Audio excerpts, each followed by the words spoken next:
As we heard earlier today, renewed support for the Trans Mountain Pipeline from Prime Minister Trudeau. Premier Notley also saying that pipeline will be built.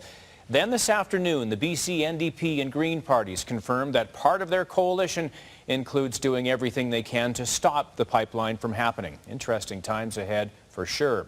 Well, watching it all, Wild Rose leader Brian Jean, who's in Calgary for a public meeting tonight. Brian, thanks for joining us. My pleasure. For supporters of the pipeline, how important was that clear support from the Prime Minister today? Well, it was very important that the Prime Minister and the Premier came along and said that Kinder Morgan was very important. I think it would have been even better if they would have said some time ago that the Northern Gateway Pipeline would have been approved. It certainly was a political decision to not approve it because the NEB had approved it before the Prime Minister said no to it, and I know that the Premier Notley, was never in favor of it. So I think that would have been a far better signal, but the signal today is a good signal and a good step forward, and certainly it does bring a lot of concern in relation to what's happening right next door to the west of us in British Columbia. But I think ultimately, as long as everybody plays by the rules, the Constitution of Canada, that we will get our products, our resources to Tidewater, and we'll be able to go through other territories to do so. Clearly, Premier Notley is confident that will happen, even with the opposition in BC saying that's not the case. How confident are you? Well, I'm not so confident that Rachel Notley actually wants it to happen. I do know that she, as you know, did work for the NDP for a period of time in British Columbia, and knows a lot of the people in that area, and certainly, you know, the NDP is a national party. So, you know, although the Alberta NDP right now say that they want the pipeline to go ahead, and I'm hopeful that that's sincere, the truth is the NDP in British Columbia have said that they are going to do everything they possibly can to stop the pipeline. Even when they were in opposition, they were suggesting they were going to stop the pipeline and do everything they could, as did Zipporah Berman, who is a current oil sands appointment by this Premier on the Oil Sands Advisory Board. And, you know, it just seems ridiculous that herself, that she's still on this particular advisory panel and has not been fired by the Premier. I think it's way far over time to do so. What would you be doing differently?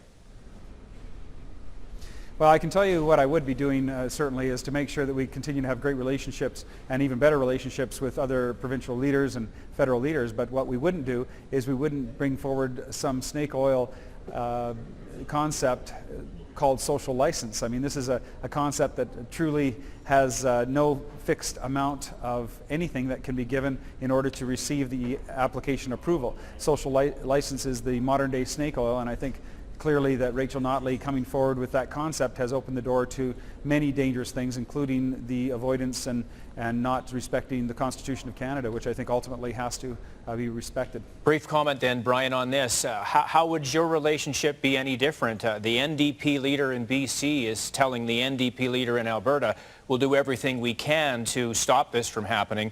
How would you have a better relationship with that person? Well, I'm not sure that I could actually say that I would have a better relationship. I could tell you that I would not change my mind on making sure that pipelines in every single direction out of Alberta are a good thing, not a bad thing. I would tell you that I would advocate for pipelines in Alberta because that's the best way to get the differential that we're currently losing on the discount we give to the United States, and we need to get to Tidewater in order to fulfill our mandate of making sure that we keep the economy in Alberta going, and that's what government's ultimate responsibility is. And Rachel Notley, I believe, has failed that, both because she remained silent when there was a tanker ban put forward by the federal government, and again, Northern Gateway Pipeline, she remained silent on that as well. All of these things add up to suggest in my mind that she is picking and choosing what she believes is in the best interest of Alberta, and I don't believe that she's picking the right things. Pipelines in every direction would be very good for Albertans and for our economy.